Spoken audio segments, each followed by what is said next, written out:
नमस्कार दोस्तों। भारत अब समुद्र मंथन करेगा। जी हाँ दोस्तों, मैं ऐसा इसलिए कह रहा हूँ कि केंद्रीय मंत्रिमंडल ने 84,084 रुपए के परिव्यय वाली समुद्र मंथन योजना को मंजूरी दी है।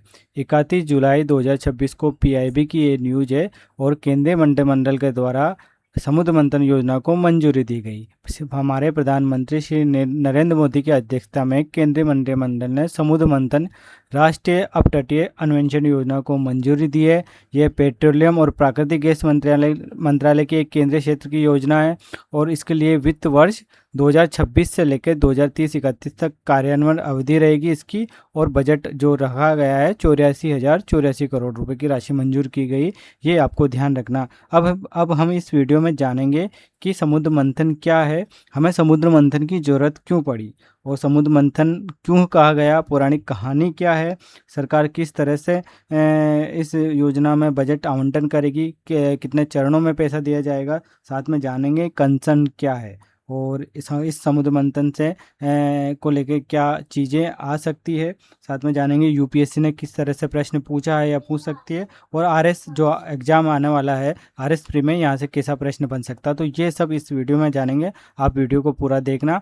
और देखिए शुरू करते हैं कि समुद्र मंथन क्या है। देखिए समुद्र मंथन का जो आधार बना हमारे प्रधानमंत्री नरेंद्र मोदी ने 15 अगस्त 2025 को national deep water exploration mission को लेके बात करी थी और उसको स्टार्ट करने की बात करी थी 15 अगस्त 2025 को लाल किले से। ये समुद्र मंथन शब्द उन्होंने बोला था कि we are to make the country develop, we are now moving toward समुद्र मंथन, यानी कि चर्निंग ऑफ द ओशियन।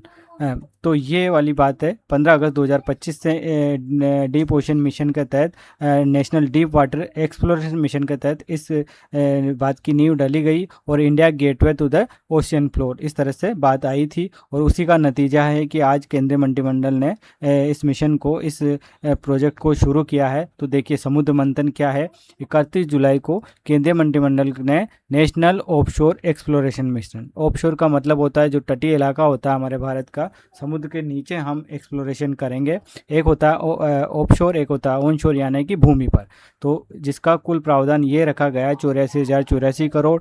इसका फोकस होगा भारत के ऑफशोर डीप वाटर क्षेत्रों में तेल और गैस की खोज को बढ़ावा देना और उसमें निजी और वैश्विक निवेश को आकर्षित करना। तो समुद्र मंथन क्या है, किसके लिए समुद्र मंथन बोला है कि समुद्र के भीतर, समुद्र से दूर हमको तेल और गैस को ढूंढना है, उसके लिए हम समुद्र मंथन करेंगे। अब कैसे करेंगे, क्यों करेंगे? देखिए भारत दुनिया का सबसे बड़े क्रूड ऑयल कंजम्पशन और इम्पोर्टर में से एक देश है। भारत अपनी क्रूड ऑयल आवश्यकता का लगभग 85% आयात करता है और अगर पैसे की बात करो तो लगभग 13 लाख करोड़ रुपए हम क्रूड ऑयल को खरीदने में इन्वेस्ट कर देते हैं। तो हमारा पैसा विदेशों में जाता है, तो ये हमारे लिए अच्छी बात नहीं है। इम्पोर्टेंट डिपेंडेंसी बहुत अधिक है हमारी और घरेलू क्रूड ऑयल प्रोडक्शन की तुलना में कंजम्पशन काफ़ी अधिक है।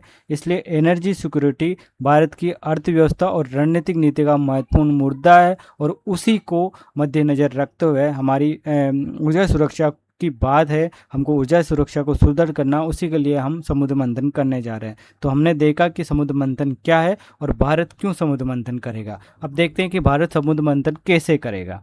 देखिए कैबिनेट में जो समुद्र मंथन अप्रूव हुआ उसके बाद ये अश्विनी वैष्णव जी का ट्वीट आया था। उन्होंने बताया कि इस स्कीम के 2 मेन कंपोनेंट है, seismic data acquisition, processing and interpretation किया जाएगा। उसके बाद ऑफशोर एक्सप्लोरेशन एक्सेलरेशन का common infrastructure and manufacturing support और डेवलपमेंट किया जाएगा। तो ये 2 मेन कंपोनेंट है इस स्कीम के और इनको हम पढ़ते हैं कैसे ये होगा। देखिए ये पौराणिक समुद्र मंथन की कहानी है, किस तरह से उस समय हमने हमारी महाभारत पुराणों में ये कहानी सुनी है, कैसे समुद्र मंथन किया गया था और क्यों किया गया था। देखिए आपको पता होगा कि ये एक पर्वत है जिसका नाम है मंदराचल, इसको मथानी बनाया गया और ये आधार बना कुर्म यानी कि कछुआ जो शिवजी का रूप था, और जो ये नाग है ये रस्सी बना, इस नाग का नाम था वासुकी नाग, इसको रस्सी बनाया गया। एक तरफ देवता दूसरी तरफ असुर लगे और फिर इसको मथाने अपने इसको समुद्र को मंथन किया गया, इस तरह से इस पर्वत को खींचा गया, कछुआ आधार बना। तो ये कहानी है, इस तरह से समुद्र मंथन किया गया। उसके बाद समुद्र मंथन से हलाहल विष निकला जिसको शिवजी ने पिया, और वो नीलकंठ कहलाया। उसके बाद यहाँ से खूब सारी चीज़ें निकली। उसके बाद धन्वंतरी अमृत कलश लेके प्रकट हुए, देवता और असुर में वो लड़ाई हुई कि हम अमृत पिएंगे। अमृत का मतलब था कि अमृत, जैसे आज हम ऊर्जा सुरक्षा की बात कर रहे हैं, वही बात है कि वो भी ऊर्जा में सुदृढ़ होना चाहते थे, अमृत होना चाहते थे। जो अमृत कलश पिएगा वो अमर हो जाएगा, या कि मरेगा नहीं, मतलब उसकी ऊर्जा बनी रहेगी। तो वही बात है, जो उद्देश्य पहले था वही उद्देश्य आज भी है। हम ऊर्जा सुरक्षा आज के देशों की नितांत आवश्यकता। जिस देश के पास ऊर्जा में आत्मनिर्भर होगा, ऊर्जा में वो सुरक्षित होगा, वही देश आज लंबे समय तक सर्वाइव कर पाएगा। तो वही बात थी, वही उद्देश्य है, सेम उद्देश्य, और वहीं से ये शब्द डेराइव हुआ है समुद्र मंथन। तो churning the of the ocean. तो इस तरह से ये कहानी थी, और हलाल विष निकला जिसको शिवजी ने पिया। तो इस तरह से जैसे हम सी में समुद्र में एक्सप्लोरेशन करेंगे, तो अच्छी चीज़ों के साथ साथ इसके कुछ कंसर्न भी हैं, हम आगे डिस्कस करेंगे। और उसके लिए हमको सस्टेनेबिलिटी को अपनाना होगा, और ये सब बातें हम आगे देखेंगे। तो ये पूरी कहानी थी समुद्र मंथन की, और इसी वजह से इस योजना का नाम समुद्र मंथन रखा गया।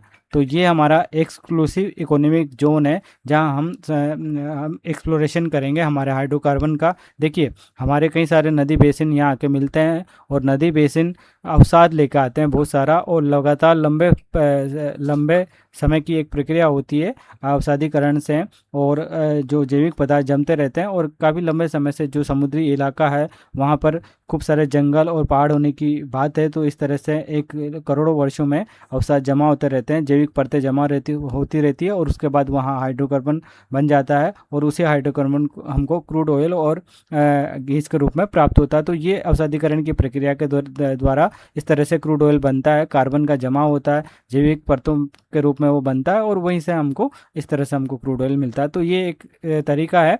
और जिस तरह से खाड़ी देशों में तेल के कुएं निकलते हैं, उसी उद्देश्य को ध्यान में रखते हुए हमारे पास भी नदी बेसिन है, खाड़ी बेसिन है। तो हम सोच रहे हैं कि यहाँ से हमको क्रूड ऑयल और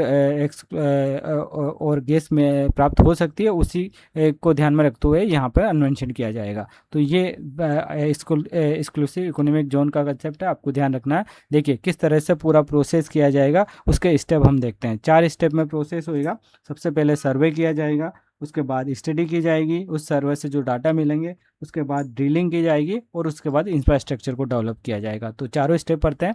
तो सीस्मिक सर्वे होता है, इसको बोला जाता है समुद्र में सीस्मिक सर्वे, एक भूविज्ञानिक तकनीक है जिसमें समुद्र के नीचे चट्टानों और भूस्तरों की संरचना जानने के लिए ध्वनि और भूकंप तरंगों का उपयोग किया जाता है। तो देखिए, ये एक जहाज होता है जिसपे साउंड वेव सोर्स लगा होता है, वो साउंड वेव सोर्स को भेजेगा, और ये भूतल में जाएगा समुद्र के, और वहाँ से सूचनाओं को लेकर आएगा। इस तरह से ये रिसीवर लगे होते हैं, और साउंड वेव के रिफ्लेक्शन से यहाँ पे हमको नॉलेज, जो भी इंफॉर्मेशन है वो मिलेगी। देखिए, सोनोग्राफी जिस तरह से की जाती है, अंगों की सोनोग्राफी की जाती है, साउंड वेव का कंसेप्ट आपने जाना होगा, सेम वही प्रोसेस है, और उसी से हमको पता चलेगा कि कहाँ कहाँ पर क्रूड ऑयल है या नहीं है।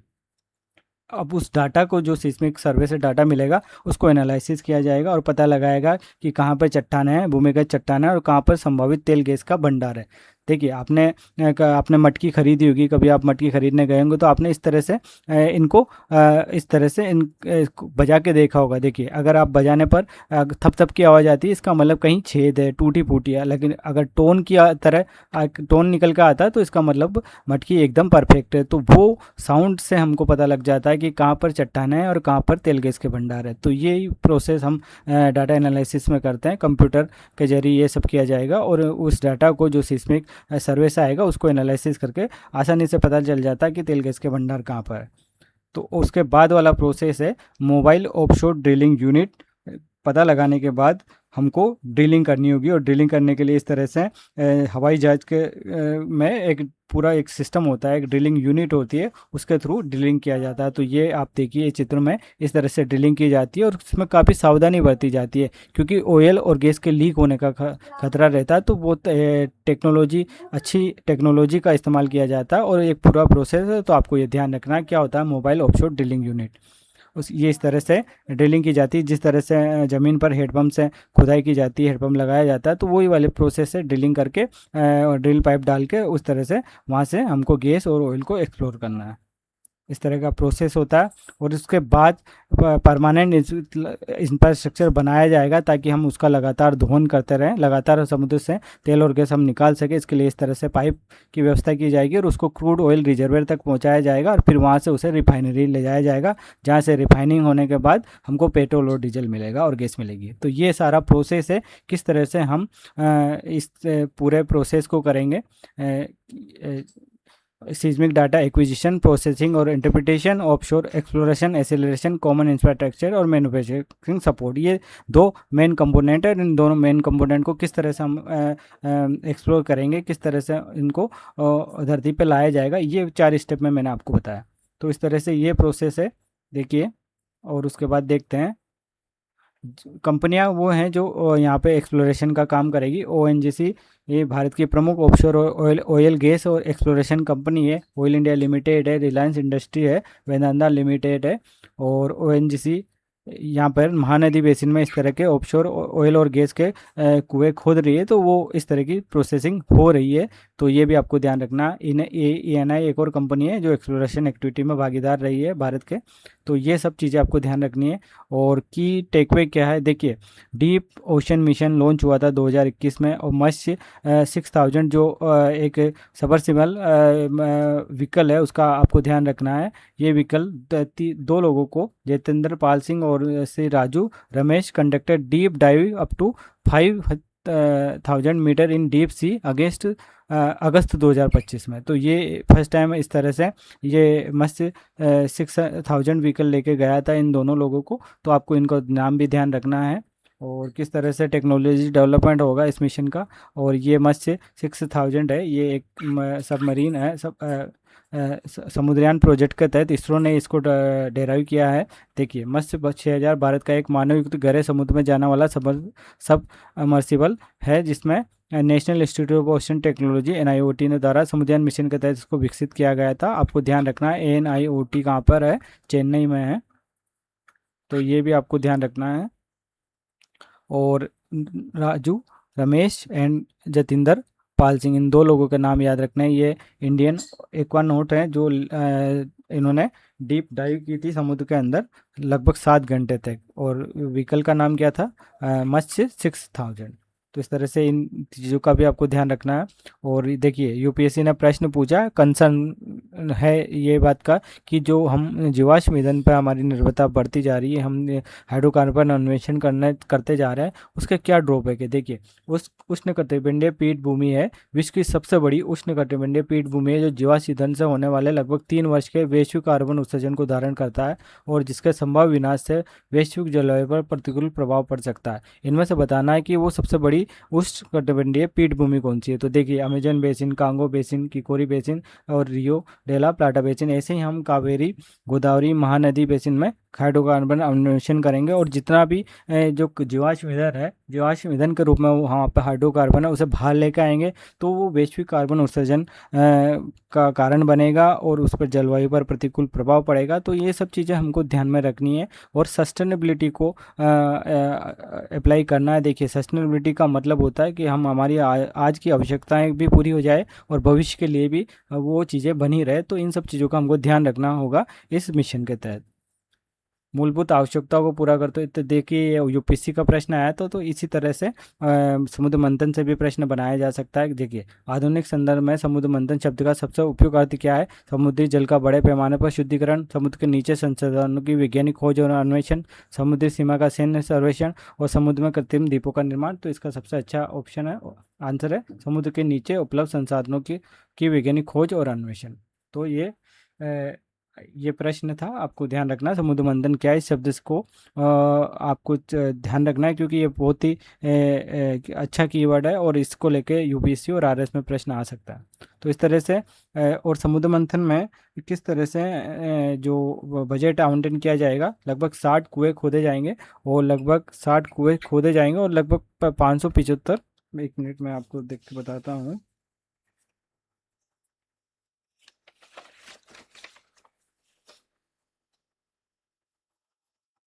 43 पॉइंट जो अमाउंट है 43.2 हज़ार करोड़ रुपए सर्वे में और खोज में और जो कुएं हैं उनके लिए इस्तेमाल किए जाएंगे। और प्रति कुएं लगभग 60 कुएं इस तरह से खोदे जाएंगे और प्रति कुएं सरकार लागत का या तो 50% देगी और अधिकतम 675 करोड़ रुपए इन जो कंपनी जो भी आएगी उनको देगी। तो इस तरह से ये अमाउंट भी आपको ध्यान रखना। साथ में जो इस जो इन्वेंशंस है, इस प्रोजेक्ट से ऑफ से इन्वेंशंस है, जो तेल और गैस के भंडार हमें मिलने की संभावना उसका जो वैल्यू बताया गया है वो है 600 million metric ton oil equivalent के बराबर हमको हाइड्रोकार्बन यहाँ से और क्रूड ऑयल और गैस के बराबर एनर्जी यहाँ से हमको मिलने की संभावना है। तो ये प्रिडिक्शन है और इसी को लेके इतना पैसा खर्च किया गया और इस यहाँ से ऑयल और गैस मिलना बिल्कुल संभावना है, इसीलिए इतना बड़ा पैसा और अमाउंट सरकार ने